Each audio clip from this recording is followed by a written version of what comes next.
Hello and welcome. ప్రాచీన Chinese భాషలో కూడా బైబిల్ కోడ్స్ ఉన్నాయా? బైబిల్ దేవుడు అందరివాడు, కొందరివాడు కాదు, సృష్టికర్త అయినవాడు. మనుగడలో ఉన్న అతి ప్రాచీన నాగరికతల్లో ఒకటి చైనీస్ది.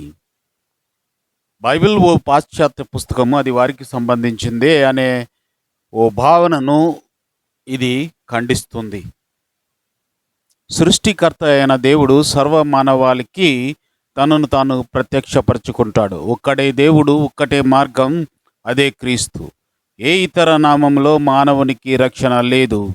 ఈ సత్య సువార్తను ప్రజల వద్దకు ఎలా చేర్చాలో ఆ నిజ దేవునికి తెలుసు. ప్రాచీన చైనీస్ భాషలోని అక్షరాల్లోని పదాల్లోని సమాచారాన్ని పరికిస్తే వారి పితరుల జ్ఞాపకాల్లో దాగి ఉన్న సత్యదేవుని ఆనవాలను మనము కనుగొనవచ్చు. రోమా 1:20 ఆయన అదృశ్య లక్షణములు అనగా ఆయన నిత్యశక్తియు దేవత్వమును జగదుత్పత్తికి మొదలుకొని సృష్టింపబడిన వస్తువులను ఆలోచించుట వలన తేటపరచబడుచున్నవి గనుక వారు నిరుత్తరులై ఉన్నారు. మరి చైనీస్ భాష కూడా సృష్టింపబడిందేను. దీని ద్వారా కూడా సృష్టికర్త వద్దకు చేరుకొనవచ్చు. కొన్ని లేఖన భాగాలను మనము చూసుకుందాం. వారి వారి జనములలో వారి వారి సంతతుల ప్రకారము నోవహు కుమారుల వంశములు ఇవే. జల ప్రవాహము గతించిన తరువాత వీరిలో నుండి జనములు భూమి మీద వ్యాపించెను, అనగా సమస్త జాతుల ప్రజలు కూడా నోవహు సంతానము నుండి వచ్చిన వారేను. మరి 11వ అధ్యాయం ఆదికాండం చూసుకున్నట్లయితే భాష ఒక్కటే.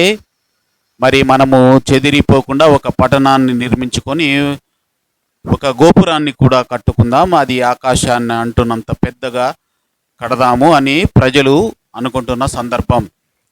మరి దేవుడు దిగి వచ్చి భాషను తారుమారు చేసి వారిని అక్కడ నుండి చెదరగొట్టినట్లుగా కూడా మనము ఇదే అధ్యాయంలో చూడవచ్చు. అక్కడ నుండి యెహోవా భూమి అందంతటా వారిని చెదరగొట్టెను. మరి చైనీయుల పితరులు కూడా అక్కడ నుండి, అనగా ప్రజెంటే ఇరాక్ నుండి చైనాకు వలస వచ్చిన వారేను. ఆధారాలు ఉన్నాయా? చూద్దాం.